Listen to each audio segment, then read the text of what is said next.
Hey, everybody. Welcome back to another edition of the CruitCast. Jason Sukamel joined by Cole Patterson. Cole, we made it through an All-American Bowl. We're back in our respective homes. I think you and I got to see each other for about a total of maybe an hour last week down in San Antonio. You were coming in, I was going out, and crazy things happened. But appreciate everybody watching us again. Do us a favor, everybody. See our sponsor up there, Prime Shrimp. Go to primeshrimp.com. Use that promo code OrangeBloods. Get $20 off your first order. You'll love it. We promise it. They've got new flavors. Try them all. Sample them all. You'll love each and every one of them. If you don't, it's a money-back guarantee. You can't lose. But we feel pretty confident you'll love their product just like Cole and I do. Also, please subscribe to our channel here. Like this video, but subscribe to the channel. Get the notifications when Cole and I do CruitCasts. We're not always very punctual doing them at the same time every week, so sometimes we're hard to keep up with. So go ahead and get the notifications when we do these, or some of the other videos we have on this channel, quite a few of them. So go ahead and hit that like button, ring that bell, subscribe to the channel. So, all right, Cole, let's talk about the big news of the day. Texas gets a quarterback commitment in the 2024 class from Trey Owens. Big development, third commitment in the 2024 class for Texas. Kind of out of the blue, not really. We certainly not surprised that he picked Texas, but maybe if you had asked me a week ago, I wouldn't have expected it to happen today. But your thoughts on Texas getting a commitment from quarterback Trey Owens?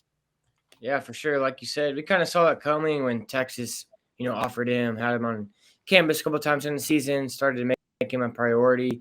I guess we always kind of knew it was going to be hard to pull in another, 5-star rated quarterback the year after Arch Manning, sign and everything. But Trey Owens is a really good quarterback in his own right. He throws the ball really well with good ball placement. He threw for over 3,000 yards, 34 touchdowns last season. So obviously he's putting up really good numbers at a really high level down in the Cypress area. If Steve Sarkisian offers you a quarterback, he obviously sees something he likes. Because he's very selective, as we all know. He's the only in-state quarterback that they've offered. Trey Owens is. So the fact that they went in, prioritized him, and got him in the boat, really for their first junior day for this cycle says a lot. I like this pickup for a lot of reasons. And you said it, Cole. I mean, they weren't going to probably go get a 5-star quarterback. They had Julian Sayin, the quarterback from California. I mean, he probably is in this class if Texas doesn't land Arch Manning. As soon as Texas landed Arch, that was off the books. He ends up committing to Alabama. Trey Owens is the kind of guy, he's not a high-profile guy, I get it, in terms of like Rivals 100 and stuff, but his film looks really good. He's the kind of guy Sark's had success with. He's not afraid of competition. I talked to Trey last night, and I asked him, I said, hey, man, a lot of guys wouldn't come in here right behind Arch Manning. You got to have a different kind of mindset. He's like, man, I don't care. I like to compete. I don't want anything handed to me. He goes, you know what? I'm going to show up there and I think I'm going to push him. And he goes, maybe even win the job. He's not coming in here with the mindset of being a backup. And getting a guy like Trey Owens, who clearly wants to be a Texas Longhorn, right? He's visited a ton. He's committing super early. Those are the kind of guys you need. You have to have a couple of those guys in your program because he's probably not going to run off in 1 or 2 years if he's not starting. That makes me think he's probably in this thing for the long haul. You know what? Maybe he winds up being a guy that starts for a couple of years for you. I mean, who knows? We'll see when he gets on campus. But you look at his film, Cole. I mean, you mentioned he throws a really good ball placement, throws a good deep ball. I was watching his huddle film right before he started recording this. I think it's the first play. He's got a free blitzer coming at him. He stands tall in the pocket, delivers a nice ball, steps up in the pocket, climbs the pocket, and delivers. He can roll out and do some things. He told me when I talked to him last night, hey, I don't really like to run. Sark told me we recruit our quarterbacks to throw and our running backs to run. He goes, I loved hearing that. He goes, I can run if I need to. And you see it on film. He can run, but he goes, I'm not going to if it's not needed. So I think it just checks a lot of boxes for Texas. And I think this pickup makes a lot of sense. To get it in the bag early, I think it's just a tremendous pickup for Texas. For sure, getting your quarterback in early, it's always good for recruiting as well. So, I assume he'll be down on campus for the junior day next week and everything like that. So, definitely big to get him in the boat this early. Yeah, I did ask him. I said, okay, hey, do you suddenly turn into a recruiter? And he goes, man, I haven't really thought about that. He goes, I probably will, probably starting at that junior day. But he didn't have some guys in mind that he's going to start hitting up. But you can bet that's going to happen. And let me tell you another reason I love Trey Owens. We need to get, you know what, maybe I'm going to make it a goal. Maybe Trey can be our first ever recruit that joins us on this CruitCast. Yeah. Super cool kid. He's easy, very accessible. Would be a good guy to have. Yesterday, word kind of starts leaking out that he's probably going to commit pretty soon. I texted him and I said, "Hey Trey," I said, off the record, are you committing? Are you going to go ahead and commit? I think this week or tomorrow or something. I don't remember how I phrased it. And he responded immediately, "Yep, tomorrow's the big day." And I was like, "Oh, sweet." I go, "Hey, do you mind if I call you and get some commitment quotes?" "Absolutely not." So I call him. We do an interview, and then when we talked last night, he goes, "I don't know what time it'll be, but it'll be sometime tomorrow, probably in the morning." This morning, he texted me first thing in the morning. He goes, "Hey, it's going to go down at 10:30. Sweet. I'm ready to roll. 10:30, literally on the dot, 10:30. I think as soon as that clock turned to 10:30, boom, he had posted his commitment on Twitter. I was like, whoa, I need more Trey Owens. Yeah, I need more guys like Trey Owens. Yeah, makes our jobs easier. It does. Makes it, Trey, I said, I like it. You're not playing a lot of games. You're not doing a lot of this. And today is actually his birthday. He did commit on his birthday, which is why he said he chose this day. So, it'll certainly be a one quarterback class for Texas. We don't expect them to take a second quarterback in this class. But, now you've got, obviously, Quinn Ewers. You got Malik Murphy. You got Charles Wright in there. Let's not forget about Charles. But you got Arch, you got Trey Owens. I mean, that kind of sets Texas up pretty well, right? They got Arch, they got Malik, Arch, Trey. And now that sets them up maybe in 2025 if they want to go out and recruit nationally and try to find, the next Malik Murphy or the next Arch Manning. I think that sets them up well for that kind of scenario.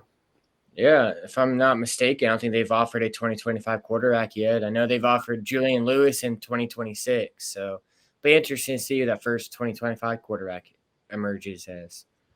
Yeah, I was looking last night. Just 'cause I was kind of curious, like you. It's not really a deep year in state in terms of elite quarterback talent. So I've got to think it'll be a national recruiting search in 2025. But big day for Texas. Big getting Trey Owens in the boat. Congratulations to Trey. Happy birthday to Trey. Nice development for him and a day he'll remember for the rest of his life. So, Cole, that's the commitment from today.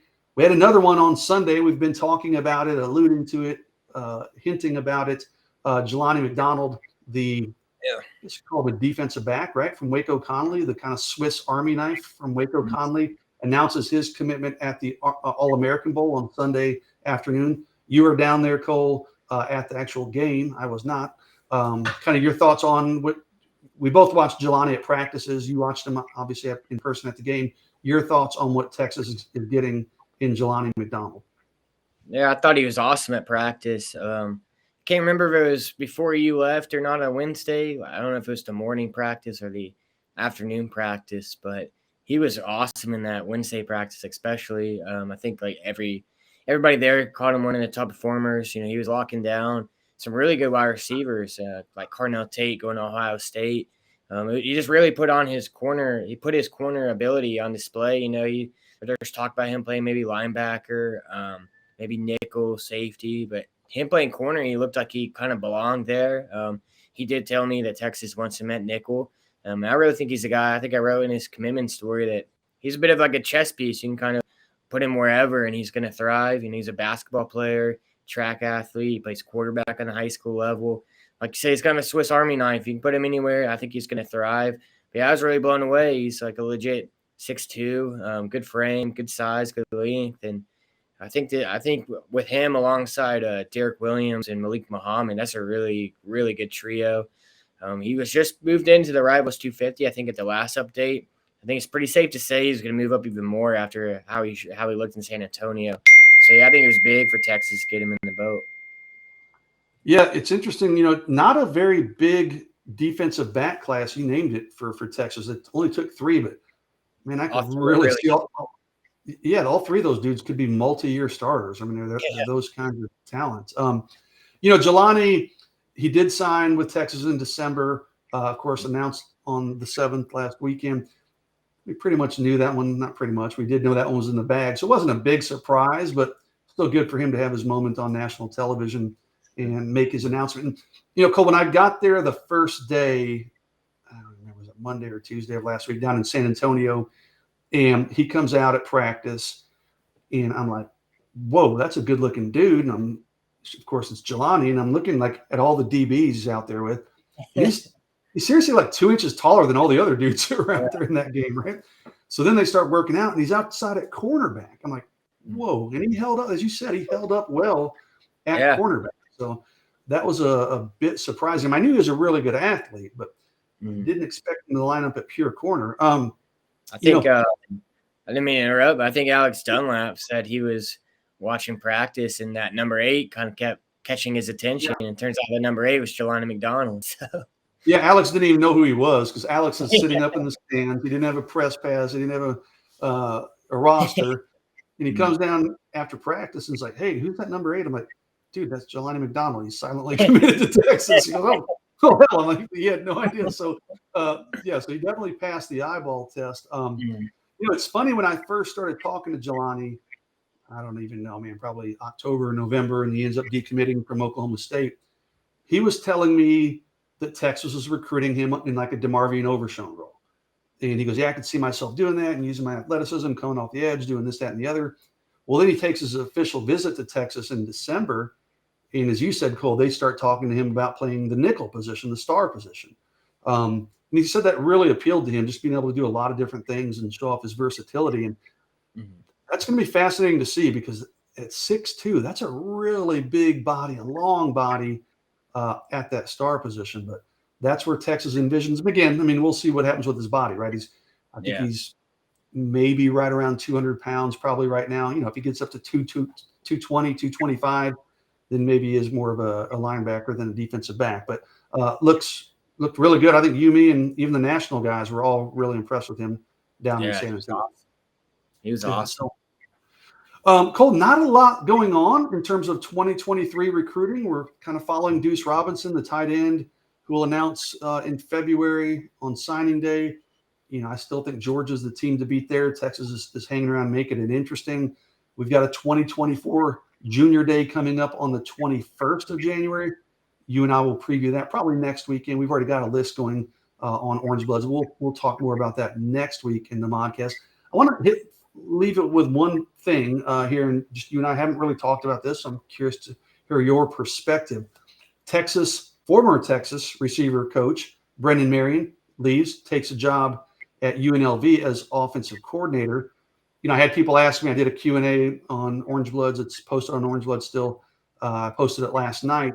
And I had several people ask me, hey, is that a big hit for Texas? What does that do for recruiting? Does that impact some of the receivers? I've got my thoughts on it. I'll give those, but I want to let you have the floor first. Your thoughts on Brendan Marion leaving Texas? Does that impact Texas from a recruiting perspective? I think the timing of it kind of helps Texas in the sense that all the guys kind of already signed at receiver. If this happened maybe, you know, right before signing day, you know, kind of like Chris Gilbert, you know, him going to UNT, if it kind of happened around that same day or same week, then maybe there's more concern for the 2023 class. So I don't think there's anything that can be worried about too much. Obviously, they probably wanted to play for Coach Marion. They probably were looking forward to being in his room, but I don't think it's too big of a factor other than that. And then you have to think moving forward that Texas is going to be able to attract a guy that can recruit big-time talent.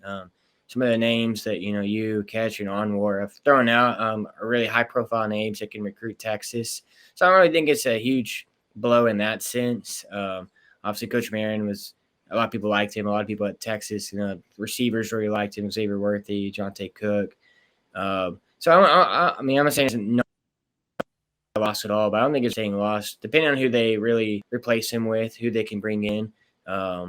You know, there's some, you know, complaints about receiver development and all of that. So I'll be interested to see who they target in that regard. But as far as recruiting goes, I think Texas will be fine. I mean, it's Texas. You're going to attract elite talent. So I think they'll be good long term there. And then for the 2023 class, they kind of already signed, so not a ton of movement there either. Yeah, 2 of the 3 receiver signees are already on campus. They enrolled this week or last week, so you know, it's not going to have an impact there. Ryan Niblett hasn't enrolled, but I don't get the sense it's going to have a huge impact on Niblett. You know, listen, Brendan Marion, I think, is a fine coach. I think he's a fine recruiter. I think he'll do well at UNLV. I wish him well. But if I'm being honest, I don't think this really impacts Texas that much from a locker room presence, from a recruiting presence. Some of the names we're hearing kind of kicked around as potential options.